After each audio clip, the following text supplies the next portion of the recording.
अस्सलाम वालेकुम। कैसे हो आप सब?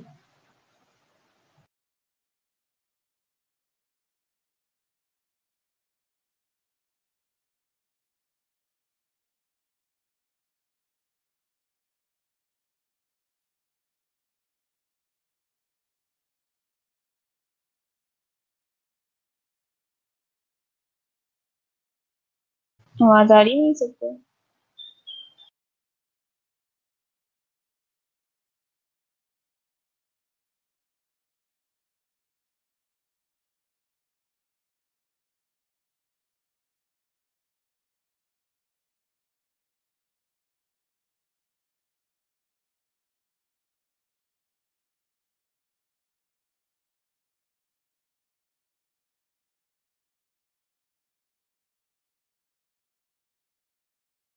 अभी 2-3 मिनट वेट कर लेते हैं ताकि बाकी स्टूडेंट्स भी आ जाए, तो फिलहाल ये टॉपिक हम रिवाइज करते हैं, सैम्पलिंग।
आज हम देखेंगे सैम्पलिंग क्या है और उसकी टाइप्स कौन कौन सी हैं सैम्पलिंग की।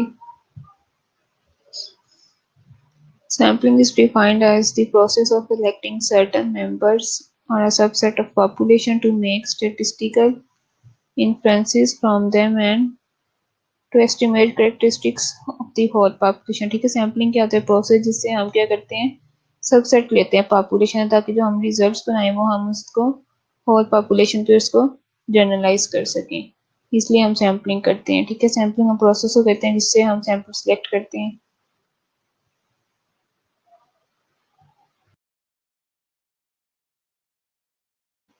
तो कुछ टर्म्स यूज होती हैं सैम्पलिंग में, जैसे पॉपुलेशन है, टारगेटेड पॉपुलेशन, थ्योरेटिकल पॉपुलेशन है, एसेसिबल पॉपुलेशन है, स्टडी पॉपुलेशन है।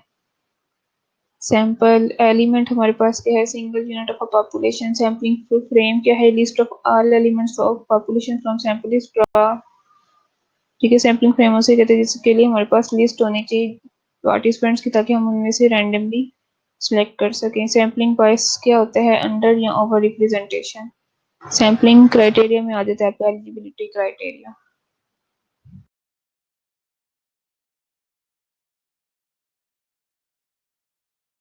सैम्पलिंग एरर क्या है, difference between sample statistics and population parameters. Sampling error कहते हैं। ठीक है, जो पॉपुलेशन पैरामीटर की जो फाइंडिंग्स हैं या वैल्यूज हैं और सैंपल स्टैटिस्टिक्स की जो वैल्यूज हैं उनमें जो डिफरेंस आ जाए तो वो हमारे पास होता है सैम्पलिंग एरर।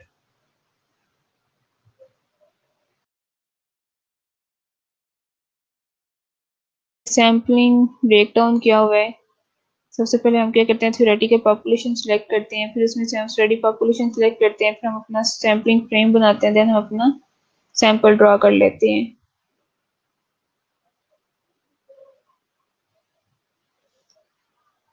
ठीक है, जैसे फर्स्ट वाली स्टेटमेंट में आप देखो, who do you want to generalise to. ठीक है, जो आपके रिजल्ट्स हैं आपने किस पॉपुलेशन पे उसको जनरलाइज करना है।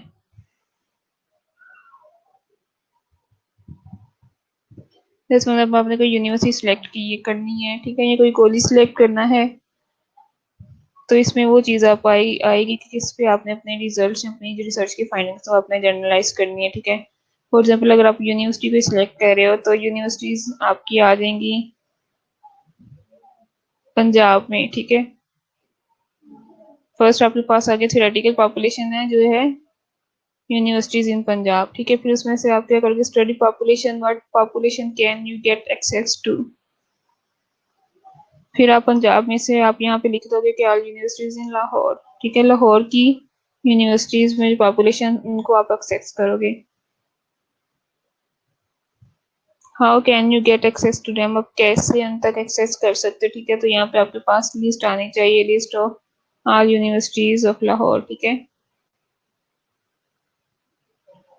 Who is in your study, फिर यहाँ पे आप बता दोगे कि एक्चुअली में आप किस यूनिवर्सिटी में स्टडी करना चाह रहे हो। ठीक है, एक यूनिवर्सिटी आप सिलेक्ट करते हो, दो करते हो, कितनी करते हो वो आप यहाँ पे सैंपल बता दोगे कि वहां से आप अपना सैंपल ड्रा करोगे। ठीक है, तो इस तरह हम सैम्पलिंग ब्रेक डाउन करते हैं।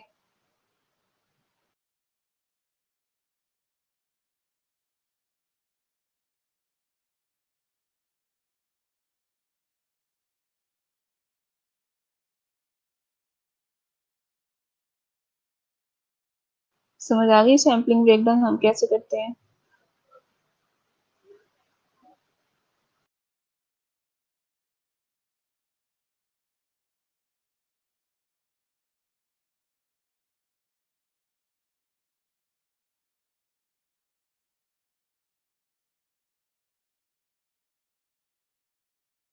नेक्स्ट है वाई सैंपल। ठीक है, हमें सैंपल क्यों चाहिए होता है, get information about large population, हमारे पास पॉपुलेशन लार्ज है उसकी इन्फॉर्मेशन के लिए हम सैंपल ड्रा करते हैं। लोअर कास्ट, इसके लिए ऐसे एक्सपेंस की जरूरत नहीं होती क्योंकि हम बड़ी पॉपुलेशन में से, लार्ज पॉपुलेशन में से हम स्मॉल सैंपल सिलेक्ट कर लेते हैं। मोर एक्यूरेसी ऑफ रिजल्ट्स। ठीक है, जितना कम हम पॉपुलेशन हमारे पास होगी उतने रिजल्ट्स हमारे ज्यादा अच्छे आएंगे। ठीक है, इसलिए हम सैंपल ड्रा करते हैं, कम लोग होंगे तो हम इजीली और हमारे रिजल्ट्स हैं वो अच्छे आएंगे और ठीक आएंगे। High speed of data collection, हम इजीली डेटा कलेक्ट कर सकते हैं। ठीक है, थोड़े से टाइम पीरियड में हम ज्यादा इंफॉर्मेशन कलेक्ट कर सकते हैं। Availability of population elements, less field time, time कम चाहिए होता है। When it is possible to study the whole population, जब हम पूरी पॉपुलेशन को स्टडी नहीं कर सकते इसलिए हम सैंपल सिलेक्ट करते हैं। कैरेक्टरिस्टिक्स क्या है गुड सैंपल की,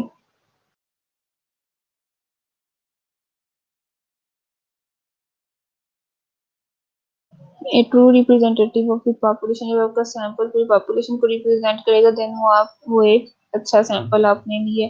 free from error and bias, ठीक है, जिसमें एरर और बायस नहीं होगा। Accuracy to the degree to which bias is absent from the sample, ठीक है। एक्यूरेसी हम किस लेवल में किस पे चीज पे मेजर कर सकते हैं कि उसमें बायस जो है वो हमारे सैंपल में ना हो। Sample size adequate in size and reliability, जितना हमें पॉपुलेशन के लिए सैंपल साइज चाहिए था क्या उतना ही है, तो वो हमारे लिए एक अच्छा सैंपल है। Each unit of the population should be independent and relevant, free from random sampling error, ठीक है। तो हमारा जो स्टडी है उसमें पॉपुलेशन जो है वो इंडिपेंडेंट होगी और रेलिवेंट होनी चाहिए जो हम सैंपल साइज कलेक्ट करते हैं, और इसमें कोई भी रैंडम सैम्पलिंग एरर नहीं होगा, देन वो हमारे लिए एक गुड सैंपल है।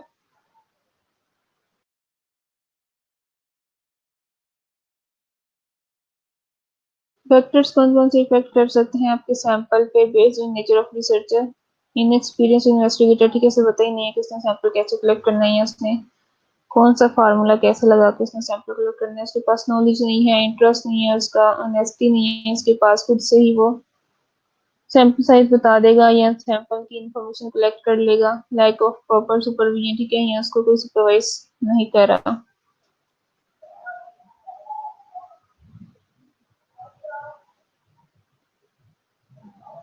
Based on nature of sample inappropriate sampling technique उसने यूज की है, सैंपल साइज इनअप्रोप्रिएट था और सैम्पलिंग फ्रेम भी उसके पास नहीं था। तो ये फैक्टर है जो आपके सैंपल पे इफेक्ट कर सकते हैं। सर्कमस्टांसेस की बेस पे बात करें तो लैक ऑफ टाइम है, लैक ऑफ जियोग्राफिकल एरिया है, लैक ऑफ कोऑपरेशन है, नेचुरल कैलेमिटीज हैं, इसमें डिजास्टर्स आ जाते हैं।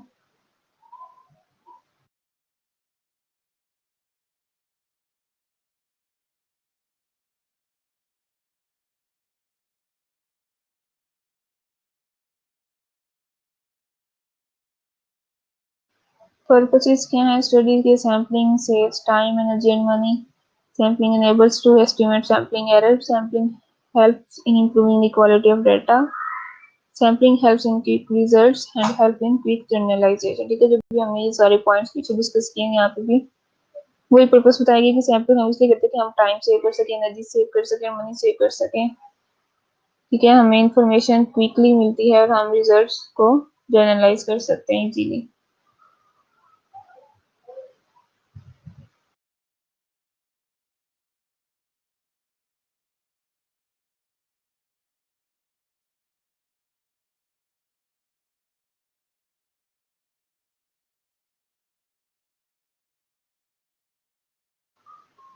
नेक्स्ट हमारे पास है सैम्पलिंग प्रोसेस हमारा कैसे बनता है। सबसे हम पॉपुलेशन डिफाइन करते हैं, फिर अपना सैम्पलिंग फ्रेम बताते हैं, फिर हम अपना सैंपल साइज बताते हैं, उसमें हमने बायस और एरर को कंट्रोल किया, देन लास्ट में अपना सैंपल सिलेक्ट कर लेते हैं। ये हमारे पास है सैम्पलिंग प्रोसेस, ठीक है। 5 स्टेप्स हैं सैम्पलिंग प्रोसेस के।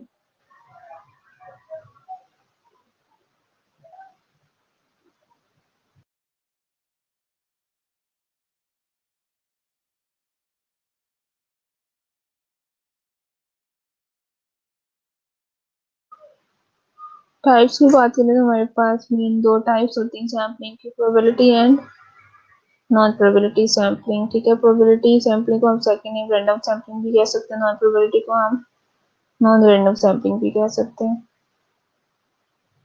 Probability sampling is a sampling method that selects random members of a population by setting a few selection criteria, ठीक है। प्रोबेबिलिटी सैम्पलिंग में ज्यादा रैंडमाइजेशन हम करते हैं जिसमें इक्वल चांस होते हैं सिलेक्शन के। नॉन प्रोबेबिलिटी में क्या है, इस non probability sampling method is relevant on a researcher ability to select members at random, ठीक है। अब ये नॉन प्रोबेबिलिटी में क्या रिसर्चर पे डिपेंड करता है कि अपनी मर्जी से जौन से सब्जेक्ट्स को सिलेक्ट करना चाहे वो कर लेता है, ठीक है। इसमें रैंडमाइजेशन नहीं होती, इसमें इक्वल चांसेस खत्म हो जाते हैं। प्रोबेबिलिटी के आगे फर्दर 4 टाइप्स हैं, इसी तरह नॉन प्रोबेबिलिटी के आगे फर्दर 4 टाइप्स हैं।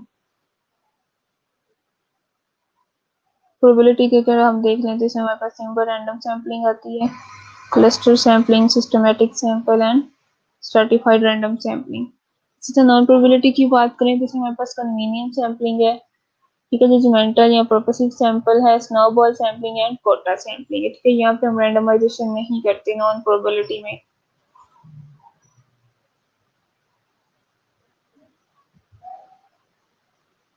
Simple random sampling, one of the best probability sampling techniques that helps in saving time and resources, is the simple random sampling method। ठीक है, ये ट्रस्टवर्दी मेथड है जिसमें क्या होता है, इक्वल चांसेस होते हैं सिलेक्शन के। ठीक है, पार्टिसिपेंट्स को नहीं आइडिया होता कि वो, फॉर एग्जांपल हमने दो ग्रुप बनाने हैं, ग्रुप ए ग्रुप बी। ठीक है, अब जब हम रैंडम भी असाइन करते हैं सब्जेक्ट्स को, तो इट मींस हमें भी नहीं पता, रिसर्चर को नहीं पता कि पार्टिसिपेंट्स किस ग्रुप में आएंगे, और ना ही पार्टिसिपेंट्स को पता है कि वो किस ग्रुप में जाएंगे। ठीक है, इक्वल चांसेस है सिलेक्शन के, लेकिन उन्हें ये पता नहीं है कि वो ग्रुप ए में जाएंगे या ग्रुप बी में जाएंगे। ठीक है, इसलिए हम रैंडमाइजेशन करते हैं ताकि बायसनेस और फेवरेटिज्म के चांसेस थ्रू रैंडमाइजेशन खत्म हो जाए।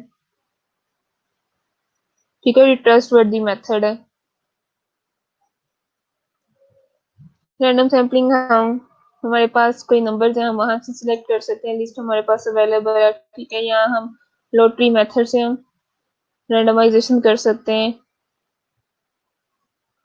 जैसे यहाँ पे एग्जांपल बताइए, in an organisation of 500 employees, if the HR team decided on conducting team building activities, it is highly likely that they would prefer picking chits out of a bowl. ठीक है, वो एक बाउल में chit डाल के, name डाल के 500 participants के, देन उनमें से सिलेक्ट करेंगे जितने भी ना चाहिए, 200 300 जितने भी चाहिए, फिर वो क्या करेंगे, जो बाउल में स्लिप्स डाली है वो पिक करेंगे। ठीक है, ये लॉटरी मेथड यूज कर रहे हैं, बाउल में स्लिप्स डाल के नेम लिख के।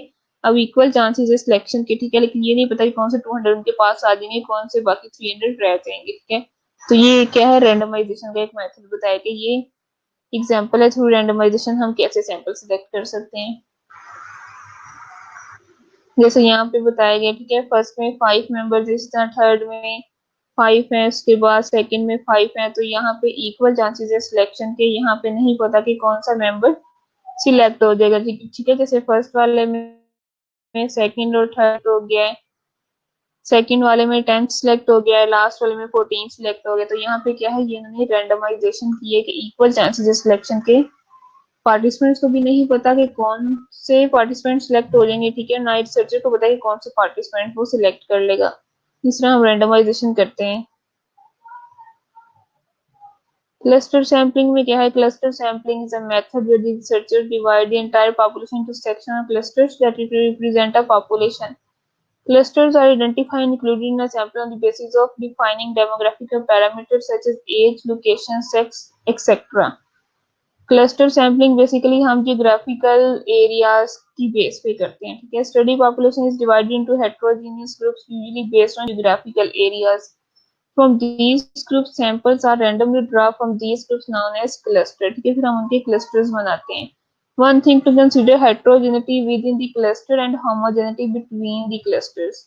The method is mostly feasible in case of diverse population spread over different areas। ठीक है, अब यहाँ पे heterogeneity with in the clusters and homogeneity between the clusters, इसका क्या मतलब है।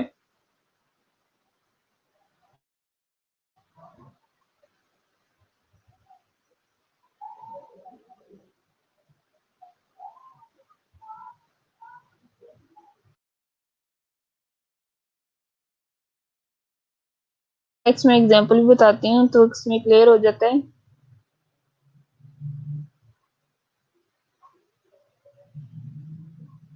जैसे ये वाली एग्जांपल है, इसमें क्लस्टर 1 है, क्लस्टर 2 है,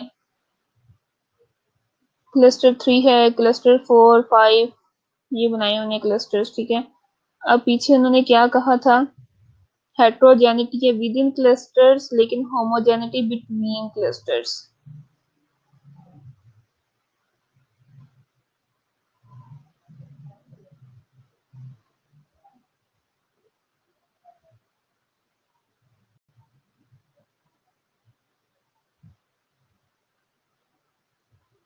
ये क्या मतलब हुआ इसका।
ठीक है, जैसे ये अगली एग्जांपल भी देख लेते हैं ये।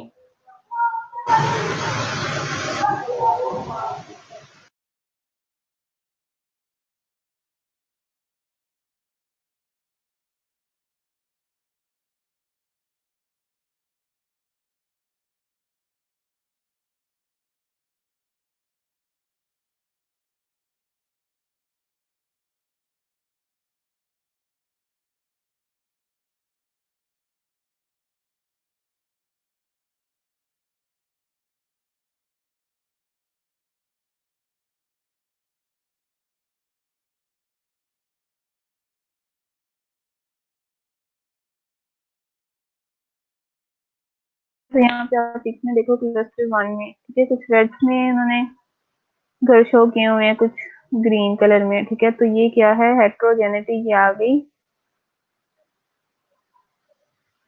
विद इन क्लस्टर्स, ठीक है। क्लस्टर्स के अंदर हेट्रोजेनिटी है, लेकिन अगर एक क्लस्टर 1 और क्लस्टर 2 को देखें तो उसमें होमोजेनिटी है,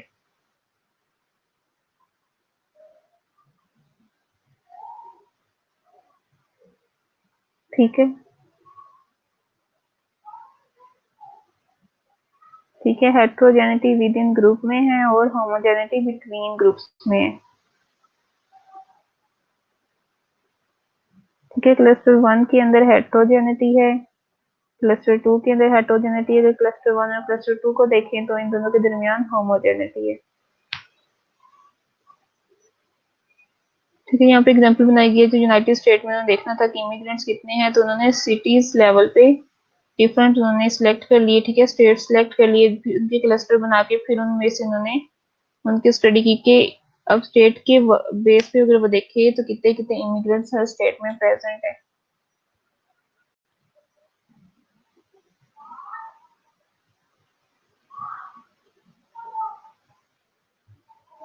अच्छा, स्ट्राटिफाइड और क्लस्टर्स आपस में सेम है, ठीक है, लेकिन थोड़ा सा डिफरेंस है, वो हेमोजेनिटी और हेट्रोजेनिटी की बेस पे डिफरेंस है। Stratified क्या है? Stratified random sampling is a method where the population can be divided into smaller groups that do not overlap but represent the entire population together। ठीक है, इसमें हम क्या करते हैं, स्मॉल ग्रुप्स बना देते हैं। While sampling these groups can be organized and then draw a sample from each group separately। फिर हम इसमें से भी जो ग्रुप्स बनाते हैं उनमें से हम सैंपल रेंडमली ड्रा करते हैं। अच्छा, नेक्स्ट पिक में आपको दिखाती हूँ, जैसे ये, ठीक है। यहाँ पे भी उन्होंने क्या 4 ग्रुप्स बना दिए हैं और उसमें से फिर उन्होंने स्ट्राटिफाइड रैंडम सैम्पलिंग की हुई है।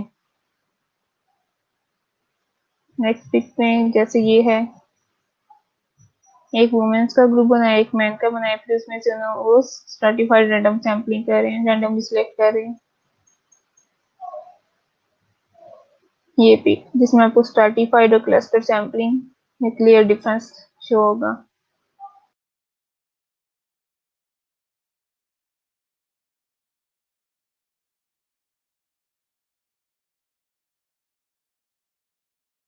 क्या डिफरेंस शो हुआ आपको इस पिक को देख के?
हाँ जी, इस पिक को देख के क्या समझ आता है, क्या डिफरेंस है स्ट्रैटिफाइड सैम्पलिंग में क्लस्टर सैम्पलिंग में? ठीक है, दोनों में ग्रुप्स बनते हैं, स्ट्रैटिफाइड में भी ग्रुप बनते हैं और क्लस्टर में भी ग्रुप्स बनते हैं, जिसको हम क्लस्टर्स कहते हैं। वो हम जियोग्राफिकल लेवल्स पे, एरियाज पे करते हैं क्लस्टरिंग। ठीक है,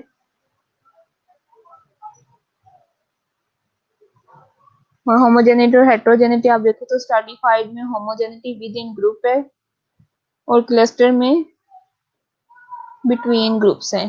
ठीक है, विद इन ग्रुप्स के ग्रुप के अंदर आप देखो, जैसे फर्स्ट वाला है तो उसमें सारे वो क्या है, दो ब्लैक हैं। ठीक है, मतलब सारे ये ब्लैक वाले इन्होंने शेव किए हुए हैं कि इसमें सारे ब्लैक वाले होंगे, मीन सेम कैरेक्टरिस्टिक्स के लोग ए ग्रुप के अंदर है। ठीक है, तो होमोजेनिटी इसमें विद इन ग्रुप में प्रेजेंट है। अगर आप हेट्रोजेनिटी देखो बिटवीन ग्रुप्स में, तो हेट्रोजेनिटी के फर्स्ट वाला जो ग्रुप है वो सेकंड वाले से डिफरेंट है, सेकंड वाला तीसरे से डिफरेंट है। ठीक है, इसी तरह ये सारे एक दूसरे से डिफरेंट है, लेकिन विद इन उसमें होमोजेनिटी प्रेजेंट है, एक ही कलर के इसके अंदर इंक्लूड है। ठीक है, तीसरा क्लस्टर में आप देखो तो यहाँ पे हेट्रोजेनिटी विद इन ग्रुप में और होमोजेनिटी बिटवीन ग्रुप्स में। ठीक है, क्लियर हो गया?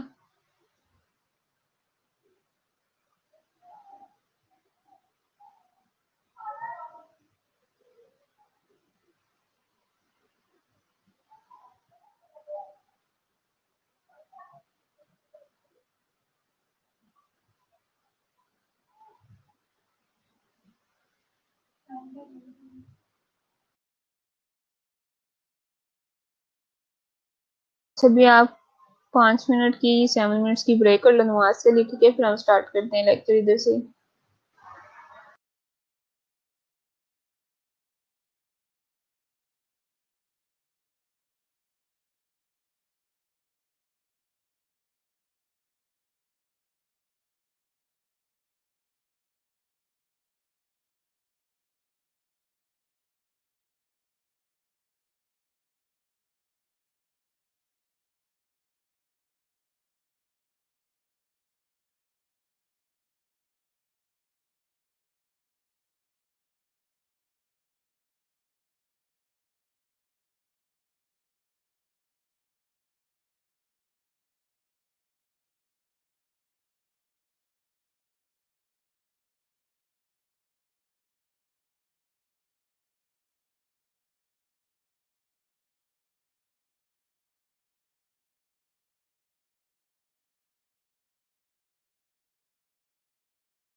अच्छा, अब आ रही है आवाज मेरी?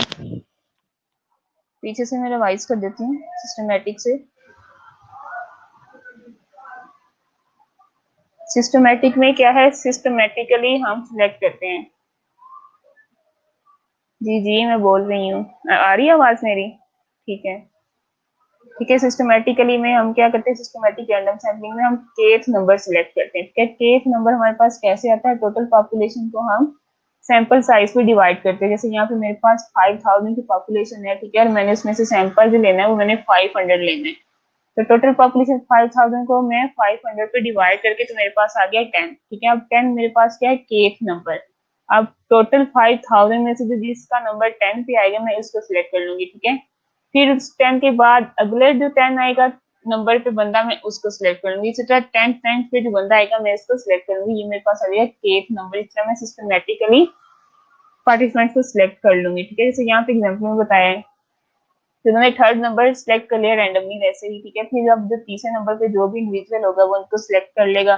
फर्स्ट दो ने छोड़ के तीसरे को सिलेक्ट कर लिया, फिर दो को छोड़ के तीसरे को सिलेक्ट कर। तो ये क्या है, सिस्टमेटिकली सैम्पलिंग वो कर रहे हैं, रैंडमाइज। ठीक है, सिस्टमेटिक रैंडम सैम्पलिंग, सिस्टमेटिक भी कर रहे हैं और वो थ्रू रैंडम भी। ठीक है, ये रैंडमाइजेशन होगी फिर इसमें कि एक नंबर उन्होंने सिलेक्ट कर लिया, उससे जो भी बंदा आएगा वो उसको स्टडी में इंक्लूड कर लेंगे। फिर हमारे पास जो नॉन प्रोबेबिलिटी नॉन रैंडमाइजेशन। ठीक है, यहाँ पे रैंडमाइजेशन नहीं होती। अब इन स्टडीज में बायसनेस के फेवरेटिज्म के चांसेस, एरर के चांसेस ज्यादा है। ये कन्वीनियंस सैम्पलिंग में ये है कि रिसर्चर को जो अपनी कन्वीनियंस लगती है वो उसकी बेस पे सैंपल सिलेक्ट कर लेते हैं। जिसको अपनी कन्वीनियंस के हिसाब से लगता है कि इजी है पार्टिसिपेंट को सिलेक्ट करना, तो वो उनको सिलेक्ट कर लेता है। जजमेंटल पर्पसिव सैम्पलिंग, इसमें क्या करते हैं कि जो रिसर्चर होता है वो जज कर लेता है। ठीक है, यहाँ उसकी जो स्टडी का पर्पस होता है वो उसकी बेस पे जज करता है कि ये अगला जो पार्टिसिपेंट है वो उसकी स्टडी का जो पर्पस है उसको फुलफिल करता है कि नहीं करता। अगर करता है तो वो उनको सिलेक्ट कर लेते हैं। ठीक है, तो ये हमारे पास जजमेंटल या पर्पसिव सैम्पलिंग आ गई।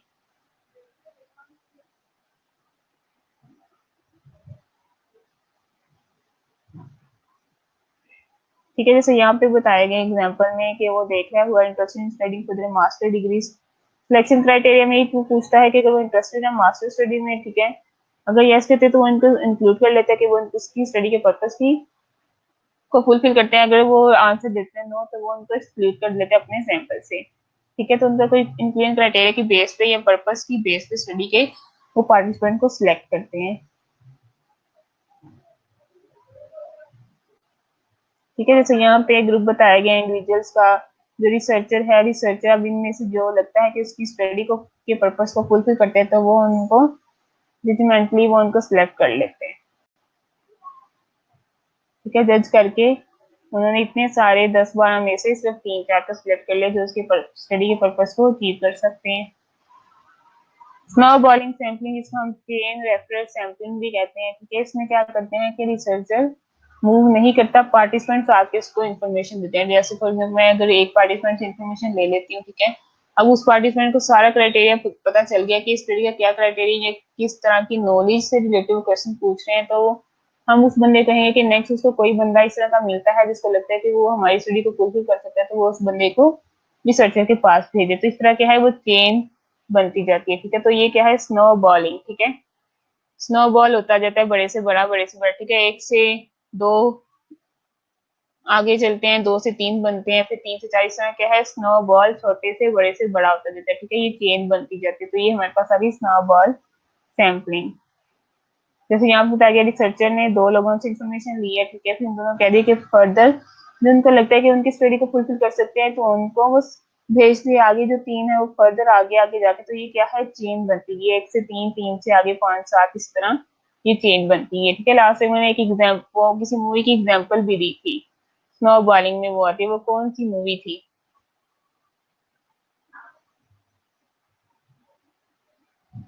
ठीक है, उसमें भी वो स्नो बॉलिंग सैम्पलिंग करते हैं कि एक वो पार्टिसिपेंट्स को सिलेक्ट करते हैं, देन वो कहते हैं कि जिस पार्टिसिपेंट्स को मिले वो ये मैसेज ट्रांसफर करे।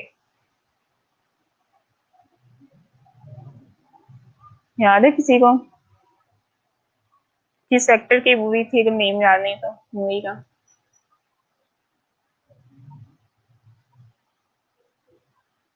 ठीक है, यही मूवी थी। ठीक है, इसी में वो क्या करता है कि एक पार्टिसिपेंट को वो मैसेज देता है कि नेक्स्ट टाइम कोई भी उसके पास पार्टिसिपेंट है तो ये मैसेज वो ट्रांसफर कर देता है। इस तरह वो चेन से चेन बनती जाती है, ठीक है। तो वो स्नोबॉलिंग की एग्जाम्पल में आ जाती है। कोटा सैम्पलिंग, इसमें कोटा बनाए होते हैं, ठीक है, स्पेसिफिक किए होते हैं, जैसे एजुकेशन में भी कोटा बने होते हैं। तो ये हमारे पास हो जाती है कोटा सैम्पलिंग, ठीक है। प्री सेट स्टैंडर्ड्स होते हैं, उनकी बेसिस में उन्होंने कोटास बनाए होते हैं, फिर उन कोटास में से हम पॉपुलेशन सैंपल सिलेक्ट कर लेते हैं, ठीक है। जैसे ये है कि मेल है और अबव 50 है, ये एक उन्होंने कोटा बना दिया स्टैटिस्टिक्स की बेस पे, ठीक है। तो अभी इस पॉपुलेशन में जो मेल्स होंगे और जिनकी एज 50 से अबव होगी, हम उनको सिलेक्ट कर लेंगे, फिर हमारे पास आ गई कोटा सैम्पलिंग, ठीक है। क्लियर हो गया सैम्पलिंग, ठीक है। सैम्पलिंग प्रोसेस को कहते हैं जिससे हम सैंपल ड्रा करते हैं। हम सैंपल क्यों लेते हैं? क्योंकि हम लार्ज पॉपुलेशन को स्टडी नहीं कर सकते, इसलिए हम सैंपल लेते हैं ताकि बायसनेस एरर के चांसेस कम हो जाए, रिजल्ट्स को हम जनरलाइज कर सके। फिर हमने इसकी टू टाइप डिस्कस की, प्रोबेबिलिटी और नॉन प्रोबेबिलिटी। प्रोबेबिलिटी में फर्दर 4 टाइप्स हैं और नॉन प्रोबेबिलिटी में फर्दर 4 टाइप्स हैं, ठीक है। प्रोबेबिलिटी को हम रैंडमाइजेशन भी कहते हैं, रैंडम सैम्पलिंग कहते हैं, जिसमें हम रैंडमाइजेशन करते हैं ताकि बायसनेस के चांसेस खत्म हो जाए। और नॉन प्रोबेबिलिटी में हम रैंडमाइजेशन नहीं करते, हम नॉन रैंडम सैम्पलिंग भी कहते हैं, ठीक है। क्लियर हो गया सैम्पलिंग, ठीक है। सैम्पलिंग प्रोसेस देख लेना आप अच्छे से, ठीक है। सैम्पलिंग हम क्यों करते हैं, सैम्पलिंग की टाइप, जिसमें रैंडम सैम्पलिंग की टाइप्स हैं, ये इंपॉर्टेंट है। अटेंडेंस लगा दो आप सब, और कोई क्वेश्चन है तो आप पूछ लो।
फिर है तुम्हें यार अटेंडेंस के लिए, सभी ने लगा दी अटेंडेंस।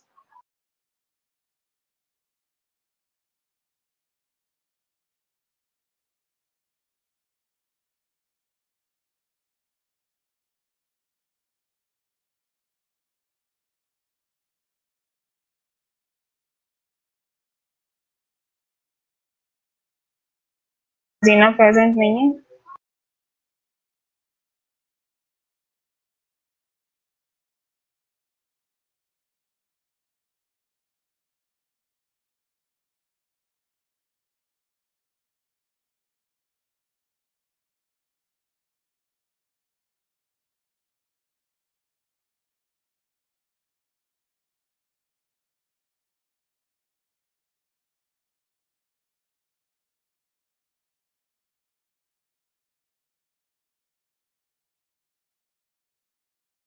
ठीक है फिर, ओके, अल्लाह हाफिज।